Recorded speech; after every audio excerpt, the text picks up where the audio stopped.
Welcome in. I'm Kimberly. This is Journey to the Earth. I'm so excited about this conversation. It's been weeks in the making. I'm here with Reinette Senum, two-time mayor of Grass Valley, California, and former gubernatorial candidate for the state of California. Reinette, welcome in. Hi, Kimberly. Thank you. It's great to be here. Oh, I'm so excited. I just got goosebumps. You have been doing such incredible advocate work for humanity as a whole.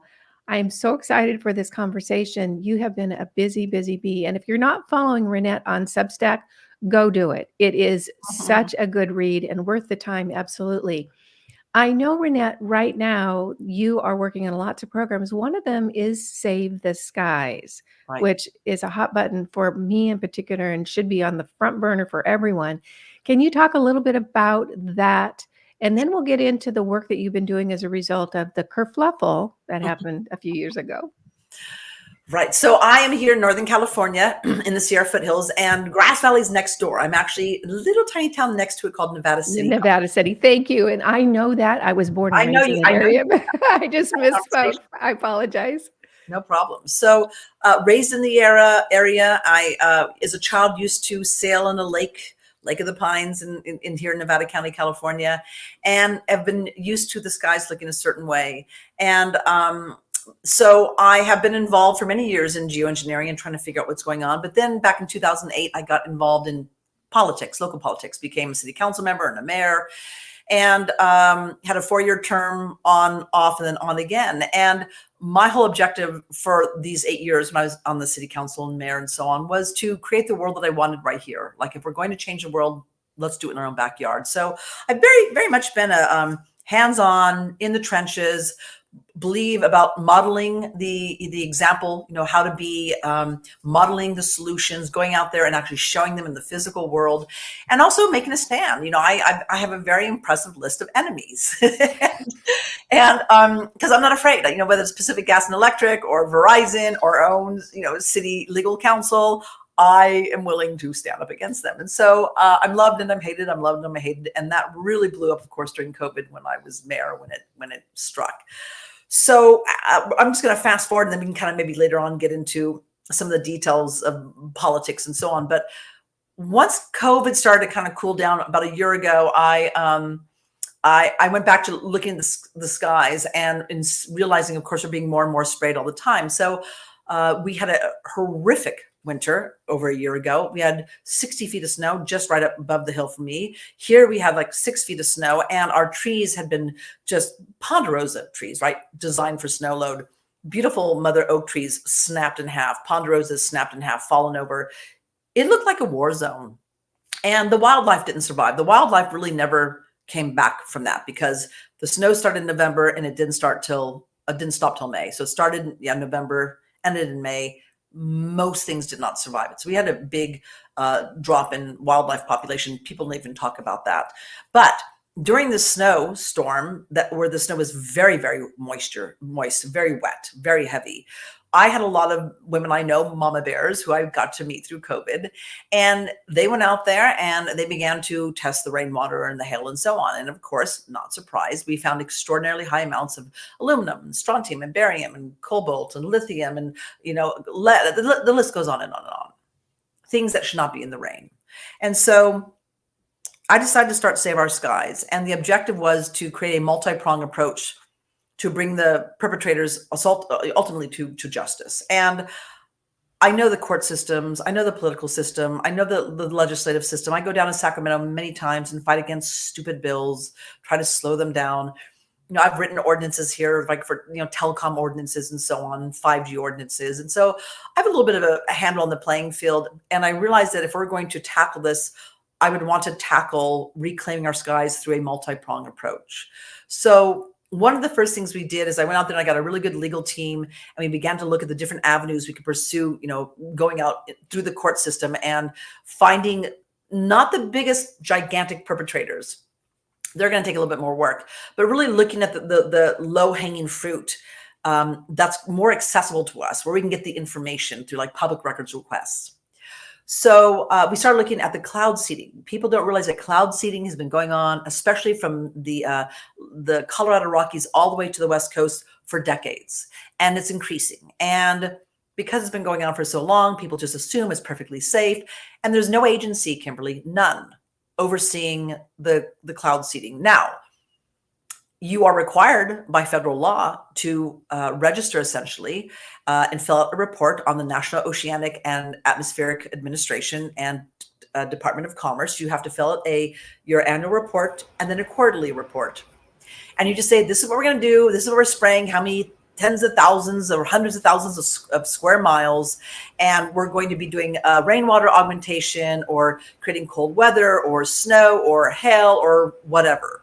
Okay, let me jump in here because I have a question. Sure. If there's no oversight to this practice, who's doing it? Who's authorized to do it?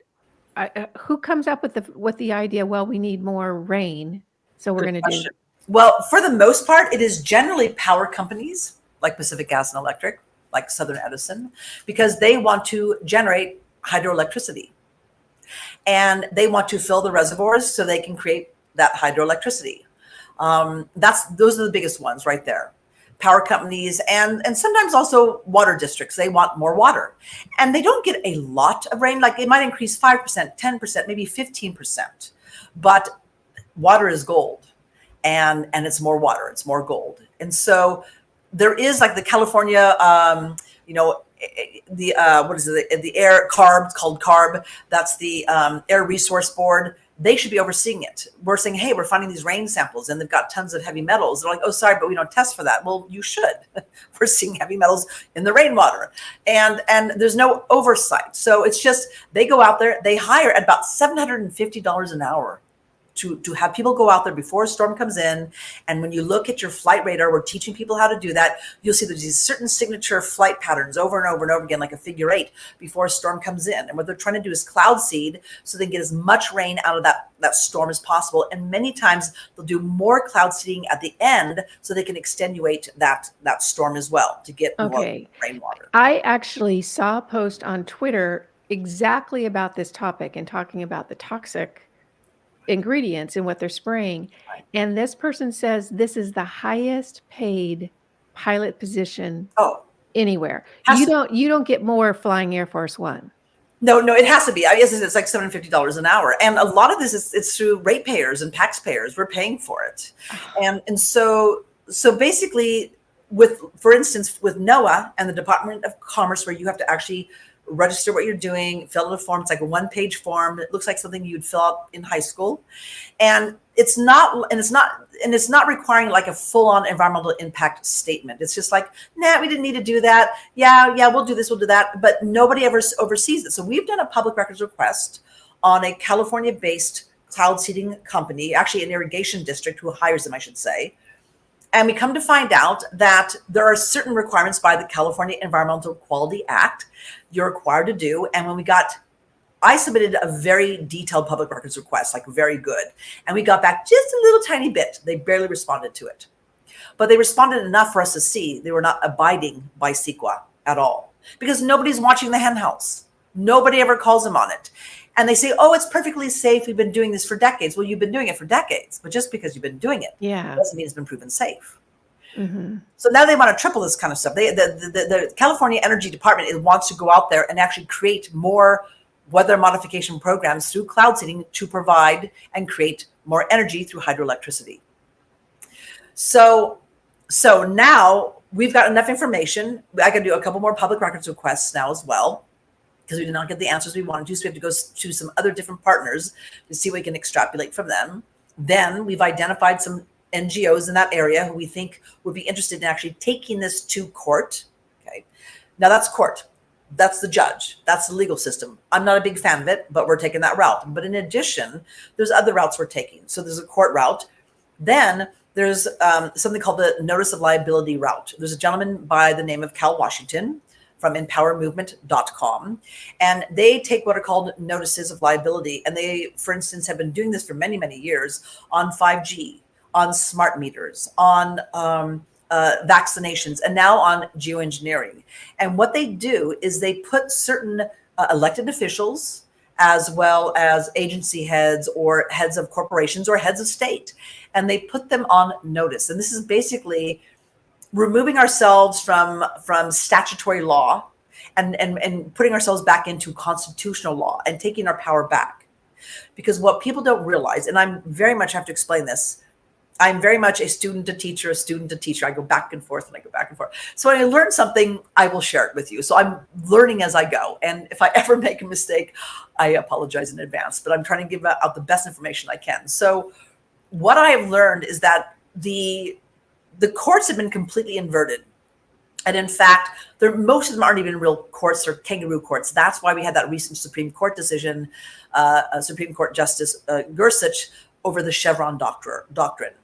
That was basically saying, hey, look you're no longer in constitutional law. When you have these court cases, you are required through the Constitution to have a court of record, a jury of your peers. There's certain things and not being in this statutory law. Statutory law was written later on by bar attorneys that our forefathers didn't even know what bar attorneys were at the time, right? And what our forefathers wrote was a court system that was so simple and so brilliant that it gives new meaning to me of the quote, the pen is mightier than the sword.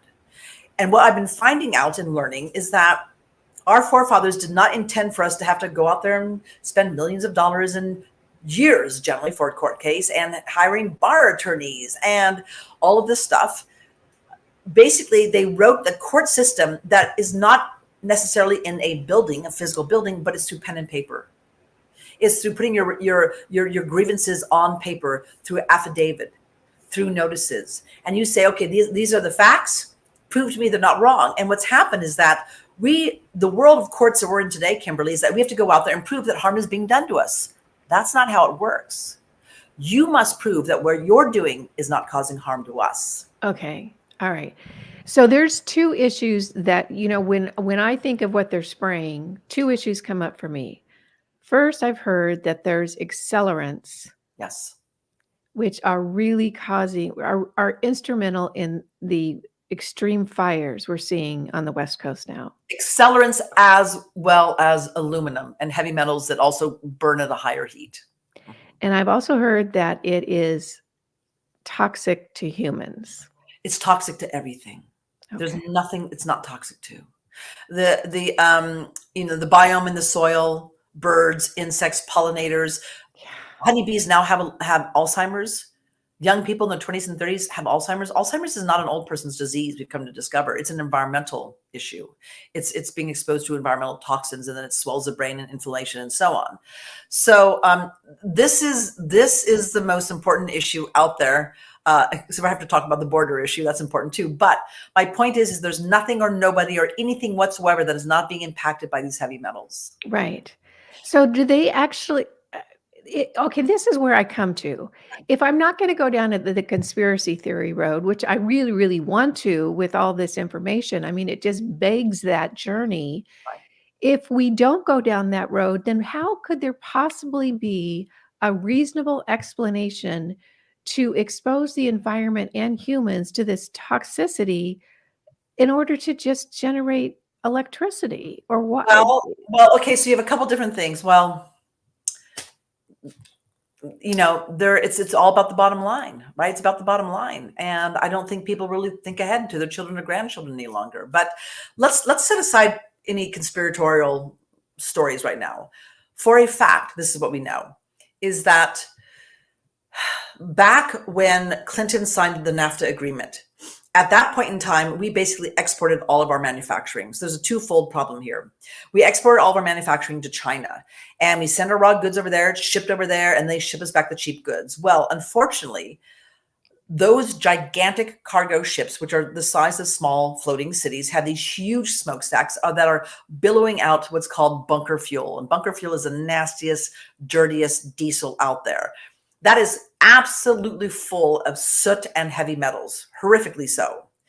And so that stuff it creates what's called shipping tracks. If you go online and just search shipping tracks, you'll see these weird little white lines like this, and they expand out over the Pacific Ocean, creating a cirrus-induced cloud layer. And that is actually what's causing the acidification of the Pacific Ocean. Now, all of those cirrus-induced clouds from the shipping industry are coming over to the the Pacific, right, land over, Oregon and Washington and so on. And what happens if you do water samples, you take rainwater samples, let's say in the Bay Area versus along the western slopes of the Sierras will be far, far worse because all of that cirrus cloud with all that heavy metal, all that moisture is staying right there, and it's concentrating along the slopes of the Sierra, and it's raining out. That's why you see so many trees doing so poorly along the Sierras. Yeah. It's raining out there. So you've got that. Okay. Then on the other hand, then you have the commercial industry. So what we now have is what's called Jet A and Jet Fuel 8.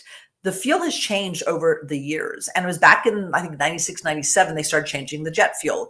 Well, also, we know that they're adding additives to the jet fuel, but there's really nobody overseeing this. NATO kind of sets that standard, and we know most of the airlines that originate from NATO nations have these extenuated contrails, right? These chemtrails, as they call them.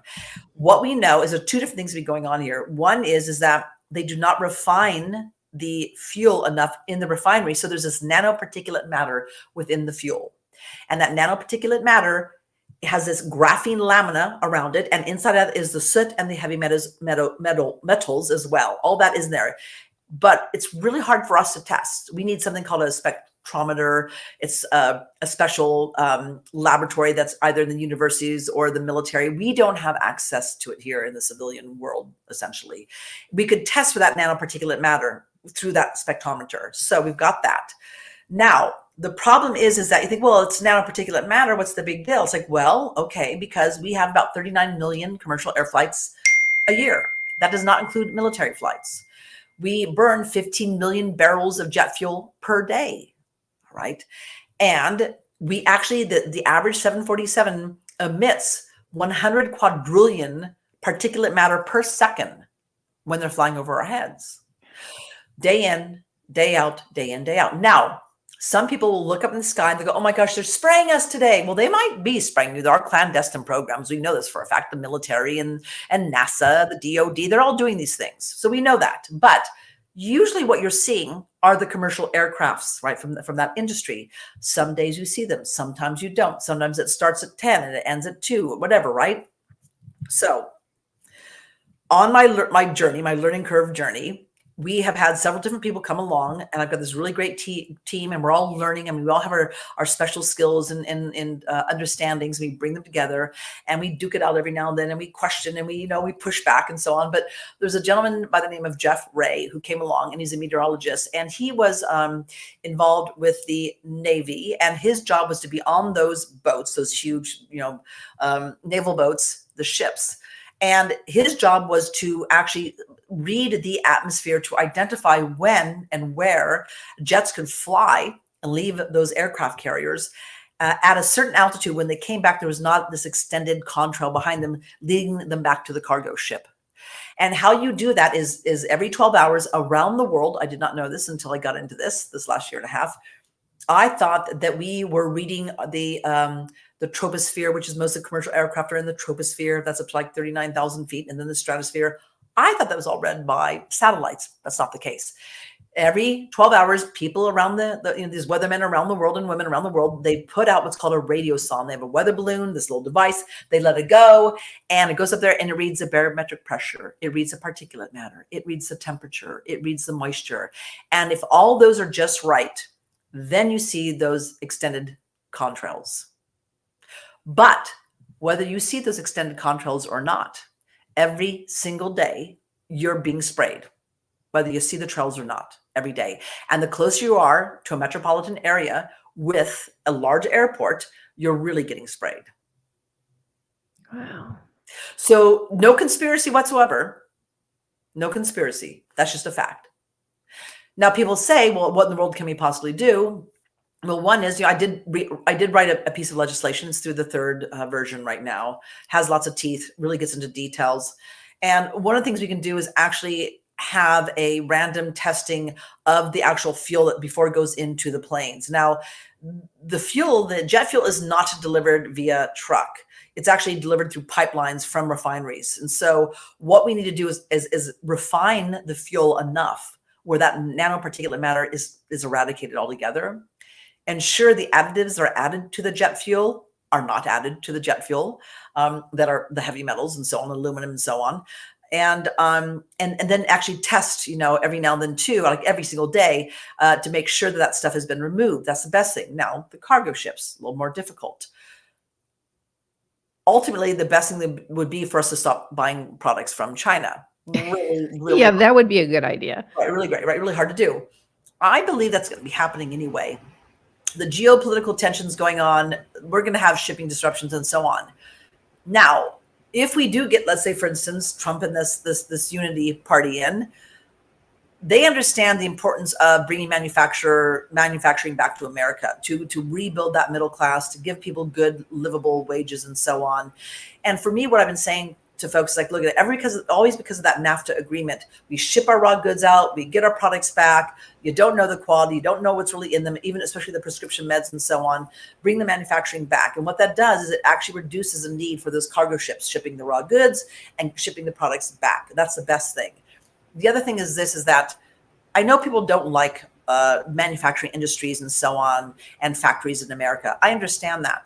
But when you outsource them to other countries, all you're doing is outsourcing the environmental damage, slave labor, child labor, and so on. If you have manufacturing here in America, we do have environmental policies. We do have worker rights. We do not allow slave labor and child labor. And we actually have more control over it. And we're reducing the cargo ships and those shipping tracks that are absolutely poisoning us along the West Coast. Yeah. Yeah. All right. So I want to go back to the spraying the skies and the chemtrail things. I understand that there are planes that are working on the behest of power companies in Yes. order to increase precipitation. Right. There's also what we see at the back of passenger jets and cargo jets. But what about the days, Reinette, when I see this zigzag across my sky that is not a flight pattern? Well, What is that? It's a couple different things. One is, if you're seeing, let's say, a flight pattern like that zigzagging over your head, and you're nowhere near where you usually should see that, and you're seeing it right, like actually above your head where it's actually being laid out, that is probably some kind of geoengineering program. That is trying to create the albedo effect, right? Dimming the sun, right? For climate change, which I have to tell you is a boondoggle. I was in that realm early on in the 2005, 10, 12, and so on, no longer there. But that would probably be some kind of geoengineering program. Now, many times, though, those tracks will be laid, and then the wind will blow it, and then it comes over to you, and you've got the haze, and you're watching this expand and expand. So it could be a couple different things. Yeah. But those are the geoengineering programs do exist. I mean, there's tons of patents, there's tons of whistleblowers. We have all the evidence, there's no doubt. But people have been led to believe that every commercial aircraft has been outfitted with these little nozzles, and there's canisters, and it's like, no, it's not that. It's not that. Not that there aren't planes that can have that, but they're generally not the commercial aircraft. It's more the military, the clandestine programs, the drones. They're the ones. That's what I don't understand. Well, I was going to say, how can they legally do that over a community that hasn't agreed to it? But then they do a lot of things outside of the law. There is something called NMOD. So NMOD is a global treaty supposedly to stop weather weaponization, geoengineering that's weaponized. Yeah. And you can't do this during time of war. This comes from the Vietnam War. During the Ho Chi Minh Trail was the first time we actually weaponized cloud seeding. So we were cloud seeding the Ho Chi Minh Trail to just rain out and expand the monsoon season and just rain out the supply chain and the supply trails. We did that with great rewards there. Of course, it created all this difficulty for our own men and women, but we were successful with that. So at that point in time, NMOD came along supposedly to stop this weaponization of geoengineering and weather manipulation. Well, they did, but it's for you can't do this during a time of war, but you can do this during a time of peace. You can do this to your own people. So when you hear about this global NMOD treaty, it's really more of a Trojan horse. It's a boondoggle as well. So what I've done, per Jim Lee from what's called climateviewer.com, he has some additional pieces to add to NMOD to give the teeth, to create a citizens network that actually does real-time monitoring of our air and sky. and actually really put some punch to it as far as being fined every day, doing prison time, and so on, making Cal EPA, for instance, here in California, actually oversee these programs, and also having public notice, like real-time public notice. We're going to be cloud seeding. We're going to be doing this. We're going to be doing that from this time to this time, so that if down the pipe you realize that your whole ranch is being washed away, which does happen, you can go, hey, wait a second, weren't they cloud seeding yesterday or earlier this morning? And you can put 2 and 2 together. And that's not the case right now. So these are the things we're working on. And so we've got the legal side, the court system.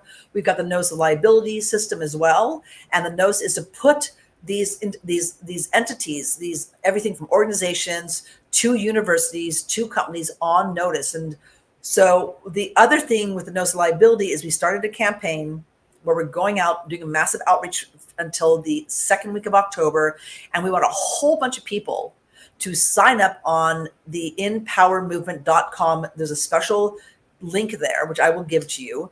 And in that link, you can click onto our Save Our Skies. And to join Empower Movement, they have a team of legal people. It costs a lot of money to keep this up and to write these notice of liabilities. This one is for geoengineering is 36 pages long, and it is really, really detailed. They generally charge an annual cost of like $150 for membership. It's like a private membership association. You get to meet people in your own area. They've reduced the price for anybody going through Save Our Skies to $100. But what's good is that when we send these notices out, you have to go through them. They make sure you're doing it properly, that you're actually on, doing the right kind of protocol. And then they actually keep track of the results. So if we are going out there and we're sending a bunch of these notices to Bill Gates, to George Soros's Open Society, to Harvard, to the U.S. National Science Foundation, are these the ones we're going after?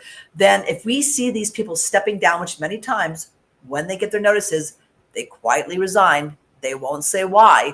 We're like, aha, it worked. They won't say, oh, I got all these notices, I'm just going to back away right now. You're on to me, because you kind of mentioned this earlier. Our silence is our tacit agreement to do this, to go along with this. And what we're doing is we're now taking our power back, standing within the construct of the Constitution, saying, no, this is who we are.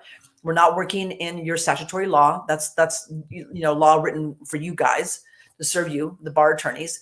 We're standing here and we're actually saying, we know what you're doing. We're putting this out on a notice. We're letting you know, and you don't have our consent. You must prove to us that this is causing no harm. Well, they can't. You never hear from them because they can't prove to you it's not causing any harm. They know it is. Yeah. Gosh, I absolutely love that. And what I love about it is I have been harping on this channel about creating new systems, building new systems that we can't play in their playground anymore. And we can't just sit back and think someone's going to fix this, because that's not going to happen. We're going to have to fix it ourselves. So thank you for that. We'll have all the information about that listed below. And this is the really good work that we need to put our energy into. I know it's just one of the things you have your fingers in right now. What else are you looking at that you're implementing in your area or working on to build out new systems to get us out from underneath whatever this thing is, Right. the blob or the control grid Right. that's just bringing us all down the tubes? Well, just yesterday I put out a Substack, and it was regarding the recent development with Trump and Bobby Kennedy and the Unity Party. So I called it the Uniparty. I don't know. Uniparty. Yes, I couldn't believe I did that, but I was moving too quickly. So the Unity Party. So I said to people that I'm actually endorsing it, and this is why. And I had some people say, "Yay, good for you. That's great. Great combination. Blah blah blah." Or, "How can you? Don't you know voting is like believing in Santa Claus?" Yeah. And I'm going to actually do an addendum to this post I did yesterday, because I feel like I need to kind of back up a little bit more and give even more reasoning of why I'm saying I'm endorsing this. Because I've been on the city council for 8 years. I had my third term. I won. Was mayor when COVID struck, and I began to see a system in place in local government I had never seen before. I was on these Zoom calls on Fridays during COVID, when we had to go take everything from public meetings to Zoom calls, and it was our CEO of the county, Nevada County, California. And what people don't realize is that cities and counties are corporations. They're essentially businesses, and all they really care about is their bottom line and growing and growing and growing. They're not, I really call them, criminal cabals masquerading as governments. That's what they are. Now, I love that, by the way, criminal cabals masquerading masquerading as governments, and I think that's not only at the local level, it's all the way up. 100%. So Yeah. the cabal was much higher, right? It was, global level, national level, state level. And then when COVID struck, it really came home. And I began to see in these Zoom calls, something was wrong. It was the CEO, not the county chair of the supervisors, running the meetings. And we were told what we were going to do. When I was asking questions like, well, hey, what about this or that? I was either ignored or I was muted on these Zoom calls, or I was told that if I asked more than 2 questions, I was in too much of the blades of grass. Wait till everybody was off, like about 30, 35 people. And then they'd answer my questions. And so early on in April, though, I supported the original stay-at-home order for California because I was mayor. I did not really know what was going on. I wanted us to kind of get a grasp of everything, as long as it's no more than 2 weeks. That didn't last. And so what happened was I started asking these questions. I started realizing the only way out, according to the county, to the public health, doctors and so on, was vaccination by spring of 2020. I was like, well, we gotta boost our immune system. Like, that's fantastic. Let's do that. Let's get people outdoors, get the vitamin D from the sun, get their hand in the soil, teach them how to grow good, nutritious food. Let's send out zinc tablets and A and B and all these different things. And they're like, no, we're not doing that. And they wanted nothing to do with it. So during that time, I had just run my 3rd campaign. I won my 3rd election. I was ready now in June when Governor Newsom did his mandate, his statewide mandate of masks. I was like, wow, that's just amazing. I did not know a governor had unilateral power to go out there and to actually force medical devices on all of our faces. Yeah, So I didn't know that either. Never seen it in law. no. So I went down to our local police chief because I was on the city council. I said, hey, Chad, I said, I want to know something. Do you plan on enforcing this mask mandate? And he says to me, he goes, well, I don't know how. There's no penal code, so I can't do that. And it goes, and by the way, it doesn't look very constitutional to me. I'm like, thank you very much. So I went home. I grabbed a Peggy Hall, the Healthy American video, where she did a great job explaining how legislation, how bills are made, how laws are passed. I said, hey guys, just so you know, this is how it's done. And I put on my Facebook page, and I knew it was going to get some flack. I knew that, but I was doing it because I'd been watching for days to see how our other elected officials would respond. And all I heard was crickets. Nothing, no response. And I'm like, where did everyone's backbone go? Where's all of our leaders? Nobody was saying anything. They're all in the fetal position. So I blew that on Facebook, and it was explosive, absolutely explosive. So Sacramento Bee, San Francisco Chronicle, LA Times are just ripping me to shreds. California mayor says, don't wear your mask. I'm like, I'm just saying that he doesn't have the power to force you wearing the mask. That's all I'm saying. And my poor little city hall, tiny little town in Nevada City, they were getting the calls, the emails, the texts. We love her. We hate her. We love her. We hate her. They're in the crosshairs. And so by July, I'm now ready to step down and then take my oath for a 3rd time as a council member. And instead, I read my resignation letter. And what I did, because I knew that I was not going to stop calling this out, and all I was going to do was create havoc within City Hall, and they would not be able to function because I was not going to shut up. So at that point in time, I'm there. I begin my resignation letter. They're shocked, was not expecting that. And I basically said, there's a gentleman by the name of Dr. Leonard Hardell, who is very well known for convincing the World Health Organization that Agent Orange was a carcinogen. And once they said yes to this, they agreed. They went out there and they put all of the chemical companies on notice and saying, you've got to stop spraying this. This is a crime against humanity. And the heads of these corporations who did not respond, they brought them into world court. And this is really fascinating. People need to remember this. In order to be able to prove that they were committing a crime against humanity, there's only one question they had to ask. And that question was, what did you know by when? Oh. What did you know by when? Mm-hmm. We should be asking all of our legislators, all of our county supervisors, all of our city council members, all of our public health directors, what did you know by when?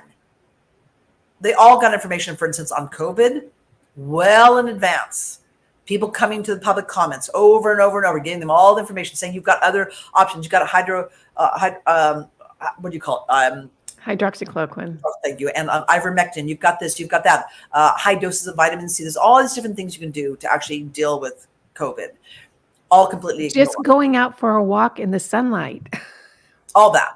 Yeah. And and there's this quiet little thing among elected officials, which nobody talks about it, but I know, I've experienced it, I've seen it, is that if they don't acknowledge what you're saying, if they don't speak to it, if they don't utter those words, they pretend they can just turn a cheek and they're not responsible for it.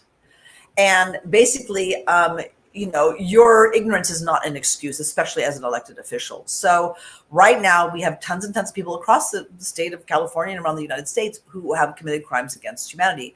Many of them will be paying for this at some point. And so, okay, do you think at some point it's like, I watch these Senate hearings with Rand Paul and right. Ron Johnson, and I just think, okay, what are you going to do? A strongly worded letter? Why is no one been held to account? Right. It's years down the road now. Personally, my personal opinion, folks, is that Fauci belongs in prison at minimum. Yes. And yet he's walking around with bodyguards that we're paying for. Correct. Well, I go back to a criminal cabal masquerading as a government. Yeah. And, so I'm going to kind of answer that in a roundabout way. So I was watching within 4 years' time a complete dismantling of local government.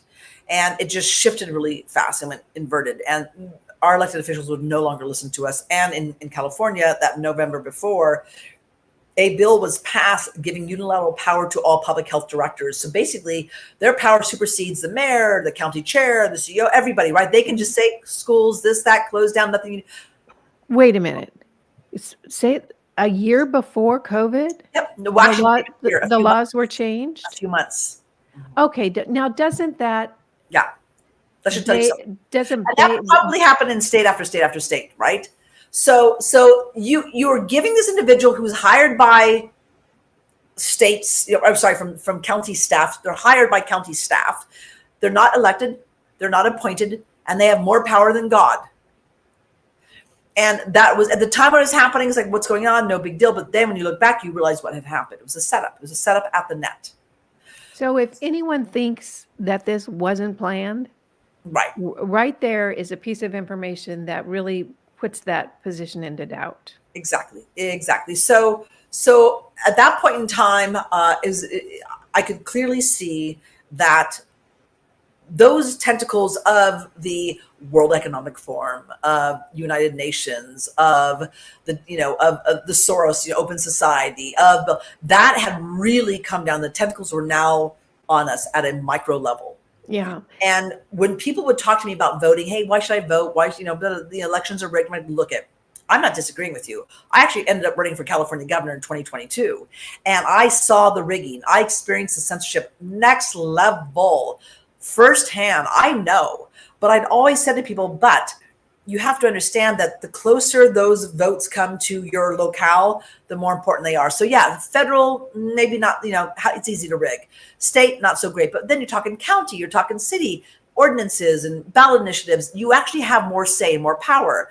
That has now also pretty much been dissolved as well.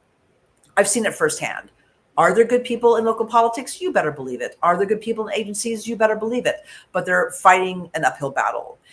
So when I saw Bobby Kennedy Jr. and Trump come together to create this, unity party and bring together disenfranchised Democrats into the fold, and a lot of Republicans don't like Trump either, right? Not at all.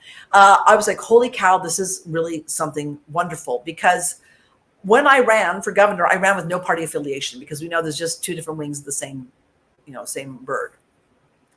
I also ran, my whole entire platform is based upon the 7th generation principle, which is every decision you make today should serve 7 generations from now. That comes from the 6 nations of the Iroquois Confederacy. The 6 nations of the Iroquois Confederacy are the ones who inspired our forefathers, including Benjamin Franklin, to write and pen the Constitution. They have their own what's their own tree. It's called the peace tree of the Iroquois. And if you sit that next to the Constitution, they're the same. There are some differences. One of the big differences is they did not have a grand jury. They had a council of grandmothers. Oh, and I like that. The other thing is, and you do have it, they hit upon it just like a little bit in our concept, in perpetuity. Whereas their whole thing was every decision you make today needs to serve 7 generations from now. It's in perpetuity, but they really focused on that. And I've been saying as an elected official for years, and especially when I was running for governor, how do you measure my leadership once I'm elected? How do you know I'm doing a good job? Like, what is that metrics? And I was thinking, like, what is the metrics? And I thought, well, I don't have to invent it. I just need to look backwards in order to look forward. And I'm going to look at the 6 nations of the Iroquois Confederacy. I'm going to look at the 7 generation principle. And if we use that as our metrics, if we use that as our lens, right, to really see, am I making good decisions that's going to benefit us, throughout perpetuity, it's that 7 generation principle. So what I love about also what Bobby Kennedy Jr. spoke about was for the sake of our children. Like we have to love our children more than we should be, hating each other. In my mind, that was one of the best lines anyone in the public sphere has come up with. We need to love our children more than we hate each other. And that's it. And that is it. And so when I put out my Substack yesterday and I said, look, I'm going to be endorsing this, you can imagine the mixture. They love you, they hate you. 100%, but I'm going to back up and say, look at you guys, because they're like, it doesn't work. It's only regional. Voting doesn't work. It's like, believing in Santa Claus. This is. I'm like, hey, you guys, I don't disagree with anything you're saying here. Mm-hmm. And I used to really be a proponent of local, regional voting. Like you've got to be involved and engaged and vote and do things. It's corrupted. It's done. It's toast. Yeah. That criminal cabal masquerading as a government is now here at the local level. It is. So I'm endorsing this radical concept of doing this for the sake of our children. Yeah. And actually having that trickle down, and then we can work our way back up. What I will also be doing is I will be penning an open letter to Trump and to Kennedy saying, hey, look at you guys. This is great what you're doing. Take it another step. Actually implement the 7th generation principle. Let that be the lens that you look through. And then that way, the other thing is too, is that I had a remarkable, and this is when things were turning for me locally. I had a remarkable encounter with a gentleman named Stan Meckler, and his son started the Tea Party Patriots right here in Nevada City, liberal Nevada City, California. And people thought me as this very liberal, progressive person. Well, I was liberal and progressive in that I want a clean environment and I was really into the local economy, but I also believed in the First Amendment and I believed in the Second Amendment. I was a little bit more of a libertarian with an environmental bent. And so I sat down with Stan, and the two of us, really opposing viewpoints, you would think. And I sat down and had breakfast with him this one day. And I said, Stan, what are you most concerned with? And he said, I'm most concerned with the future of my grandchildren. Yeah. I'm concerned for them. And I looked at him and I said, I'm actually concerned for them too. Every single one of our differences did not matter. We just focused on the children. Boom. And then and the response from that, Kimberly, the response of these two people diametrically opposed, coming together saying, let's do this for the children. This community loved that. We wrote another column and we started working on creating a community center for our elders, for the children and so on. But interestingly enough, it was at that point in time, I believe the powers that be were watching these two different parties come together around the children.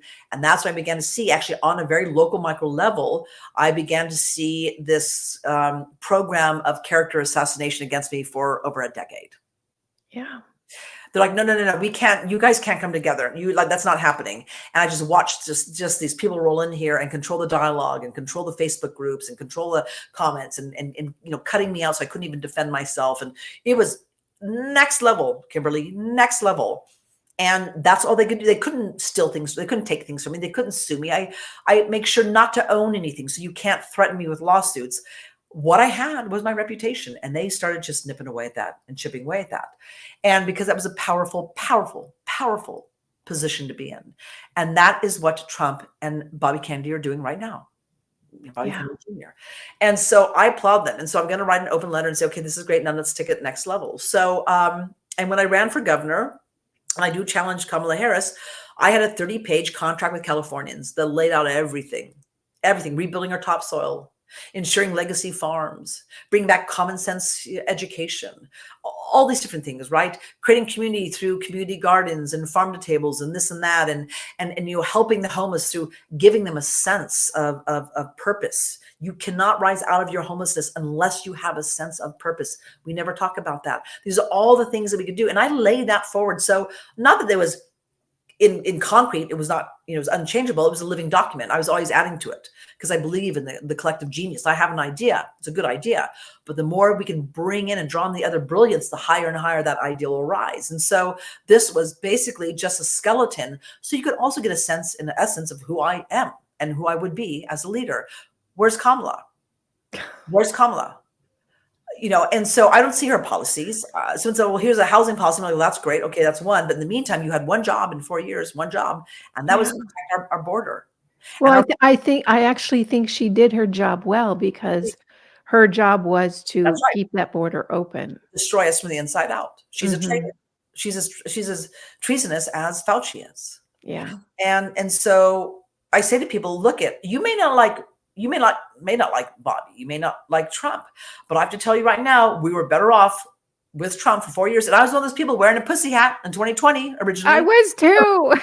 I was in Portland, Oregon doing that. I was there too. I'm so sorry. I didn't like the way he spoke of women. I didn't like this. I didn't like that. There's the things I didn't like. And there's still things I don't 100% like about him, but we didn't start any wars. He got us out of the WHO. He took the Long Beach port back from China. And while China had the Long Beach port in Southern California, they were moving all the guns, all the weapons through into California for this moment, for the open borders. So when these little sleeper cells pop, they're weaponized.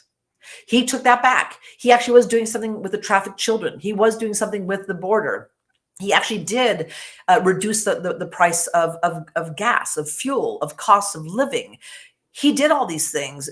Do I love his personality? No, but I have to say too, I know people who are personally working with him. They're like, you know what? He's not a bad guy. He's actually really nice to people. I also know people who work with Kamala Harris, and they're like, holy, she literally wants to be treated like the general. She will not look you in the eye, and she's a doozy. So these are people I know personally, and they're telling me these two very different stories than what I am hearing in mainstream media. Yeah.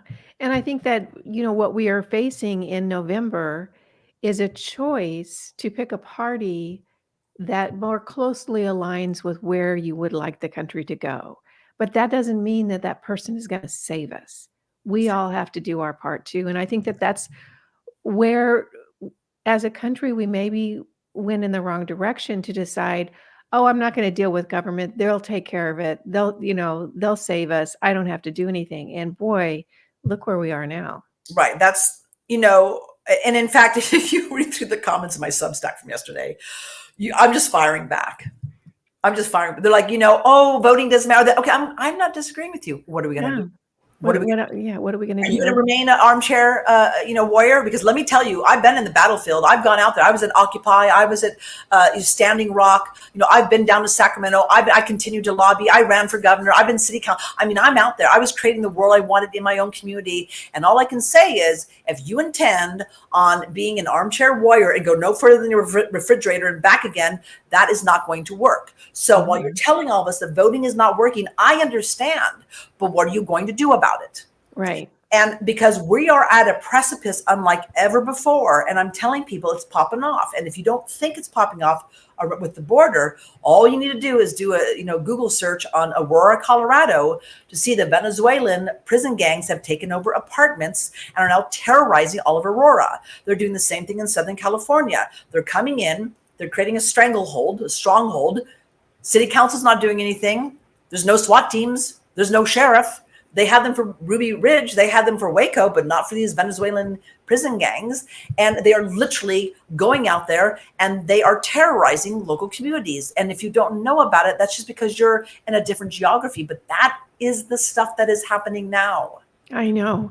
And And that's it's so, I tweeted out that Aurora, there was a post on X. I don't know. Do you X out now or do you tweet out now? I oh don't yeah, know. yeah, tweet. I tweeted out that Aurora, Colorado issue.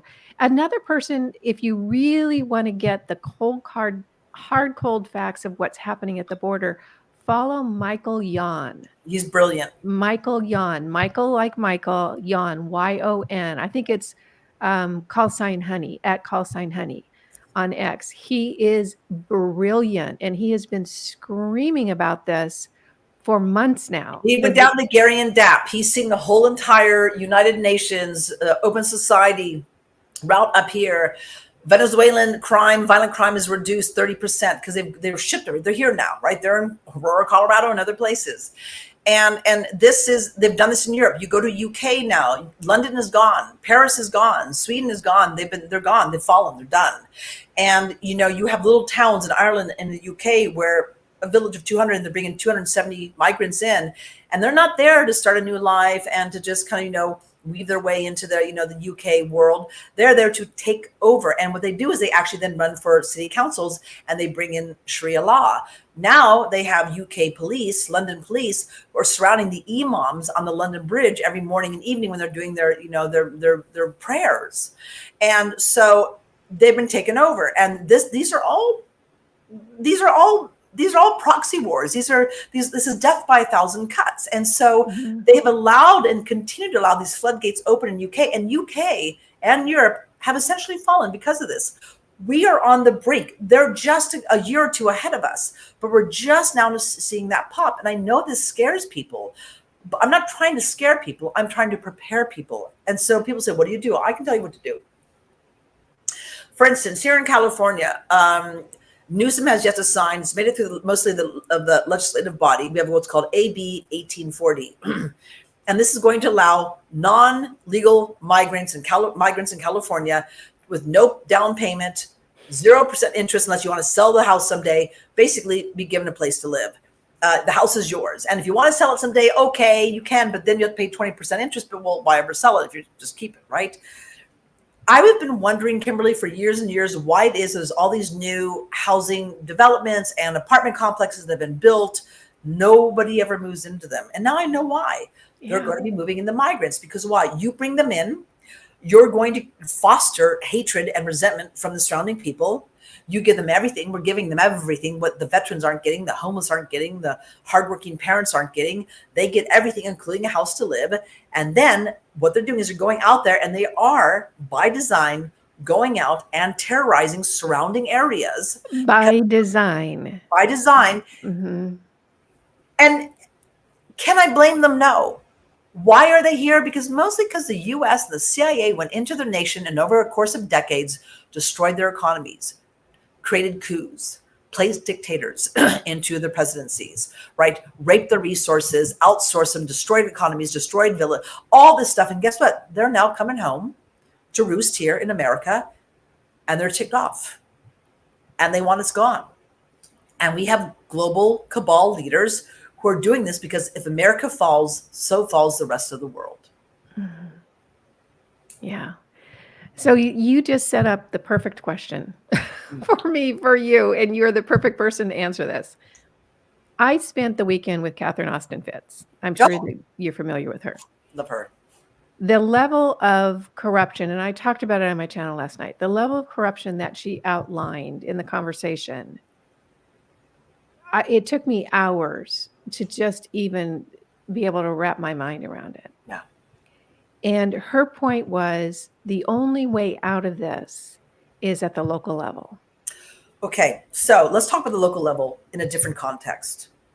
She's right and she's not right. Should you run for local government? Yeah, you should. You really want to kind of either slow the train, as it's going off the tracks or whatever. You do want to do that, right? I made improvements. I was hands-on. I stopped stupid things from passing, right? I put up a fight. I did do good. It's much more difficult today, but it's important. But this is an important piece. For many years, I've been asking myself, what happens when government falls? Because at some point in time, I believe our government is completely going to just implode.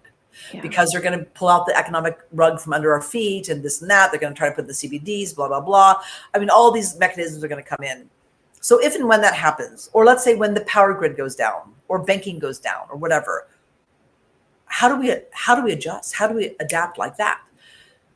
So I've been like, kind of like the 7th generation principle. I was looking around for an answer.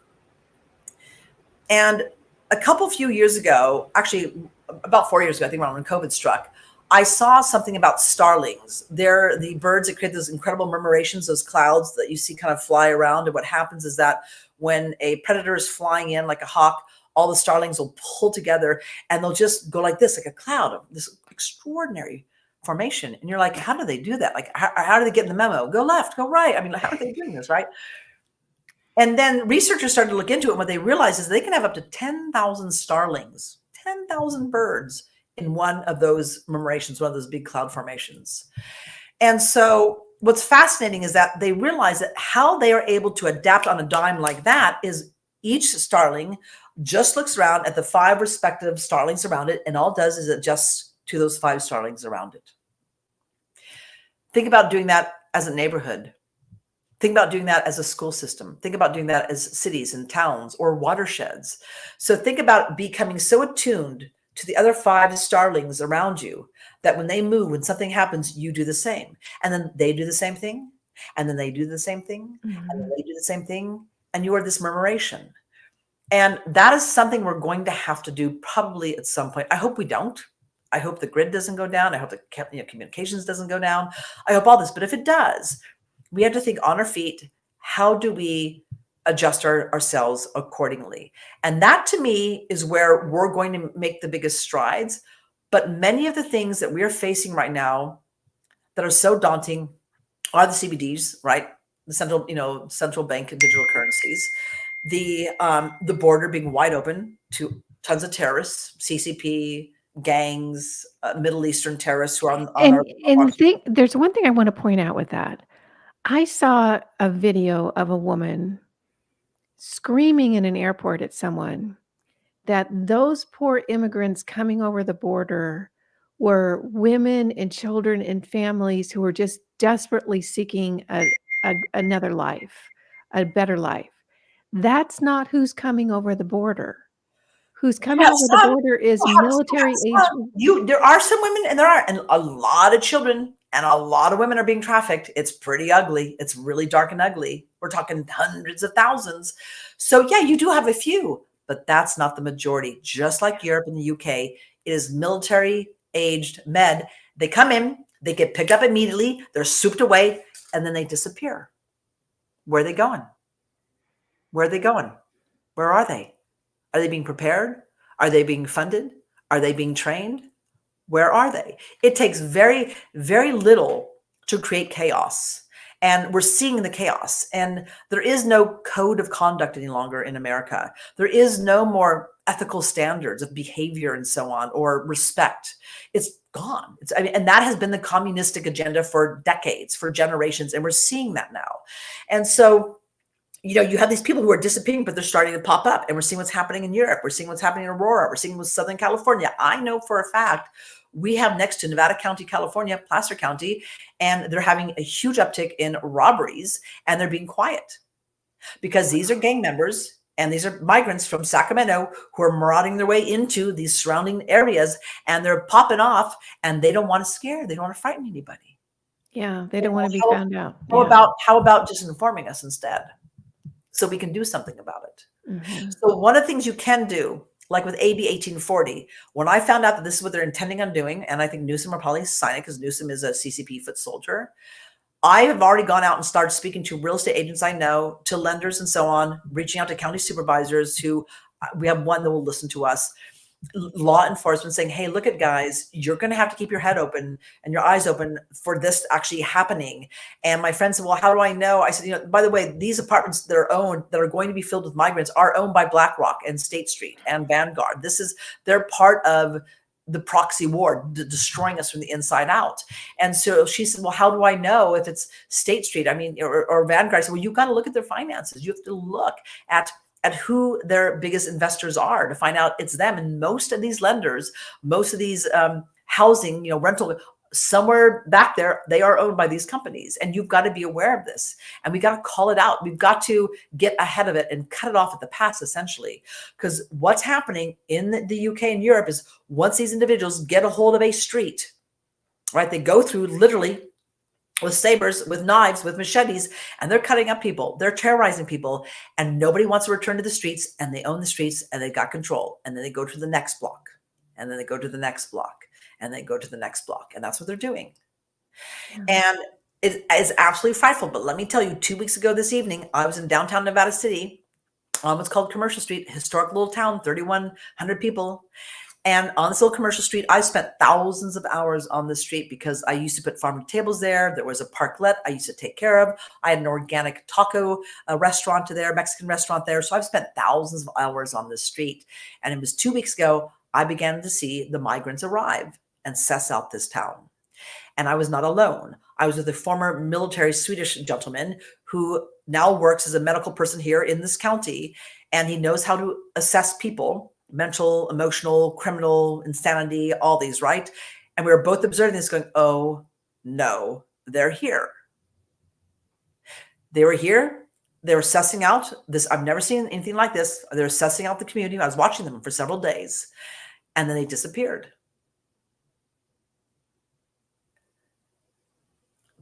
People don't realize, because we've had a great luxury, that we've never really had war come to American soil. Yeah. It's been inconceivable for the population. It is. It is. And let me tell you, this Swedish friend of mine, he goes, Sweden has fallen. Go ask any Swede you know in Sweden. Ask them. Sweden has fallen. And he goes, do you know why? He told this to me a year ago. Do you know why it fell? I said, why? He goes, because, this is shocking, because they were too peaceful. Yeah. I said, what? He goes, yeah, they have not been at war for generations. The men have gotten soft. They're not warriors any longer. They don't know what their job is to protect the women and the children, to stand their ground. Yeah. So they've been inviting all these people. Come on. Oh yeah, we love, oh yeah. That, as Michael Jan has said, you are inviting warriors. You are inviting terrorists. These are men, sadly, and women, some women who have been destroyed by war, by economic hit jobs, mostly due to the United States and the CIA. And now these folks who have been raised in war, and they are warriors, and they are tribal. And they're ready, and they have nothing to lose. They've got nothing to lose, and they've got everything to gain. They're here. And we too have been too peaceful and have become too soft. And I'm not into violence. I'm not into any of that. But I understand what Michael Jan is speaking to. And I understand what my friend from Sweden is talking about. He's like, they have fallen because they have been too peaceful for too many generations. Yeah. Yeah. I think we're about to learn a really big lesson. Yeah, we are. Yeah, we are. Sadly, we are. Mm-hmm. Yeah. And I don't, there's that saying, failing to prepare is preparing to fail. Mm-hmm. And I try to give, and I've always been a little bit of a tip of that spear. I'm always controversial. People love me, they hate me, because I will go out there and I got very thick skin. I'm kind of a human tank, and I will go out there and I will speak to the truth, and it rattles cages left and right. It's not to go out there and get likes or this or that or get subscribed. It's actually, I'm trying to let you know. I'm trying to forewarn you so you can prepare, because once this stuff is on your doorstep, it's really, really hard to fight. Yeah. You know, I live in Florida now, in a community, like a sort of a gated community. And my position has been, because I have seen this happening. I kind of know what's coming, or I am very aware of what the potential of the future is. One of the things that I've thought to myself is, we better come out hard the minute those people show up. That's Because right. the last thing you want to do is look weak and like you're a bunch of victims. That's right. So come out hard, get those people off your street and out of your town. Don't have to do it in a way that's going to harm anyone, but definitely let them know it's not going to work here. That's right. It's not welcome. That's right. Mm-hmm. And that is a message you have to get out. And that's hard. I mean, because we're America. And again, I'm good with DACA. I'm good with legal migrants coming over, asylum seekers. Never, ever, ever would have a problem with that. And these are people who want to learn the Constitution. They want to learn the language. They want to fold into the American life. They want to have a fresh start. They want to send money home. They want to do these things for the most part. And I support that, but that's not what this is. This is an invasion. And there is definitely bold moves to take down Westernization, Australia, New Zealand, Northern America, all of Europe. Very clearly, there are these proxy wars to destroy us from the inside out. So these entities out there never have to fire a bullet. Yeah, it's a brilliant plan. The problem for us is that this plan was put in place so long ago and implemented so many steps into it before we even knew there was a plan. Well, it's been generations. It has been generations. It's been dumbing us down, disabling us, making us addicts, food, alcohol, pot, drugs, porn, social media, television, all that, right? I mean, this is America. I mean, I've traveled about 60 countries. And when I look at news around the world, it's nothing like American news. American news is fear, fear, fear, fear, fear, fear, fear. And have you taken your drugs today? And so we have been assaulted unlike any other nation in the world. And you clearly see this when you are somewhere else.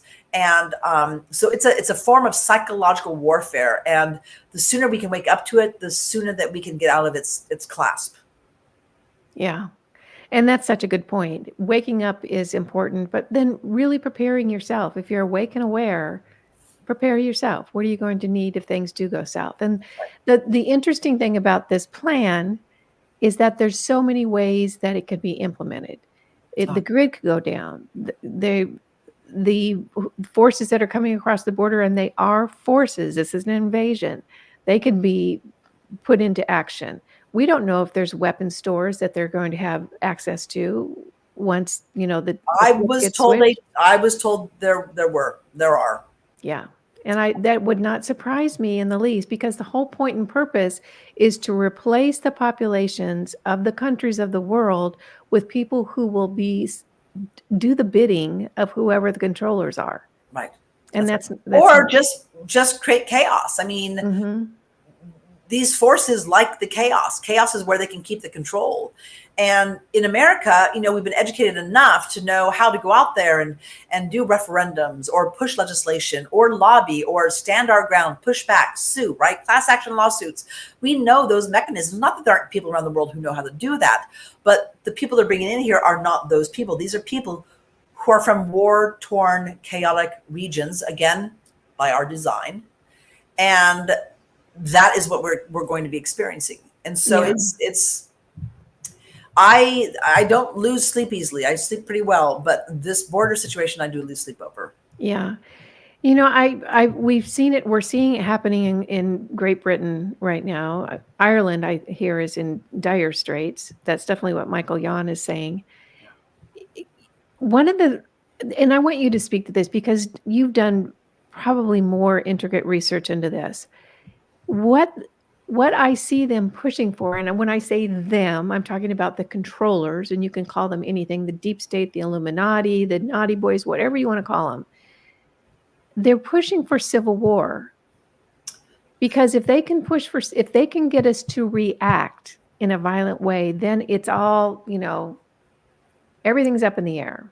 A couple things. One is the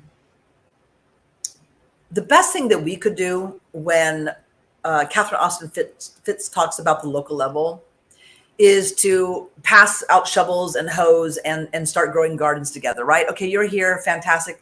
Let's grow our food. Let's commune. Let's break bread. Let's not fall for the trap, because both sides are just fodder. They're just pawns. Yeah. Both sides are just pawns, right?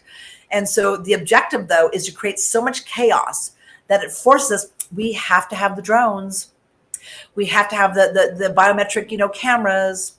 We have to have the digital ID because it's just too dangerous, and we have to know who's who. And so they're going to create such chaos that we say, please, please protect us. We have to bring in the UN soldiers. We have to bring in the National Guard. The drones are flying around to protect you from these killer gangs, and they would prefer that we either stay in our homes and rarely venture out, and or we're in the 15-minute city under complete lock and control. Yeah. And so this is engineered chaos, and this is that, problem, reaction, solution we all know about. Mhm. And so we're experiencing it. And so you have to ask yourself, how can we counter it at a local level? And I don't know necessarily government is the way, because most of our government, they're clueless. I mean, the city councils are clueless. The supervisors, county supervisors are clueless. And so do you have a few here and there who get it? Yeah, but they're far and few between. But you, your neighbors, your family, your friends, or whoever, your COVID warrior mamas, talk about this. What assets do you have? What skills do you have? Look at your property, look at your land, look at your balcony. Can I grow food there? Can I be a beekeeper? Can I have worm castings? Can I grow food? Can I be the local little outpost where you can come and charge your batteries for my solar, and I've got the well, so you can, bring jugs of water home. I mean, this is the That kind of that is where it is very, very likely that that's where it's going to go. yeah, you better believe Mhm. it. And you better be willing and able to defend your home. And I am. I say to Mhm. people, I'm a very, very nice person, but if that line is crossed, I will shoot to kill. I Yeah. mean, I know this, like, people are like, oh my, no, it's like, if somebody's coming to do harm to me, my loved ones, us, all bets are off. I mean, it's like I'm like, that's why the Swedes have been taken over. That's why UK's been taken over, and Europe's been taken over, and Aurora's been taken over. Nobody's standing their ground. It's like, you're in a war. You're in a war. This is the battlefield. Mhm. And this is what I said last night, but for our guns. Right. And they're probably gonna have guns too. So it's not a scenario I want to have, but I'm like, Right. I'm willing to die on this hill. I will Yeah. not be dying on my knees. And nobody should be willing to do that. And Yeah. so, like, where are the men? Right? Come on, men, step on up, get off the Mhm. keyboards. Stop telling me that, voting is this and that, and that. Like, go do what you need to do. And I know a lot of men don't like to hear that, but like, this is you have a job, and I understand you've been educated out of being a man, right? Yeah. You've been And by design, the whole toxic masculinity thing, that was the setup for where we're at now. Yeah, it was. Yeah, it Yeah, was. it Now we was. see. Now we see. Now we see it. This conversation has been fascinating. I love, love, love it. When I get to chat with you, I hope you'll come back and see us sometime. Well, I'd love to, Kimberly. And just thank you. And thank you to your viewers. And yeah, please, Reinette Senum's Foghorn Express. If you put Yeah. Foghorn I'll have website. that listed down below. Follow Reinette. She is just a powerhouse of information. She's doing great work, and this is going to continue. So it's going to be a good place for you to go to get good information. In addition, follow Michael Yon, Y-O-N, Michael Yon on X, because he's in my mind the expert He on, he knows his stuff. He's spot on. yeah, Spot he on. I has recommend him too. decades of military experience, reporter, photographer, Range, strategist. war Yeah. zones. Yeah. Mhm. Yeah. Yeah. Great. Thank you. Well, wonderful conversation. Let's do this again sometime. Bless you for all the work you're doing. I am so grateful for your courage and your persistence. So thank you. You're so welcome. Thank you so much. Right. And thanks everyone for joining us. We'll see you next time. Remember, you are the light. Bye now.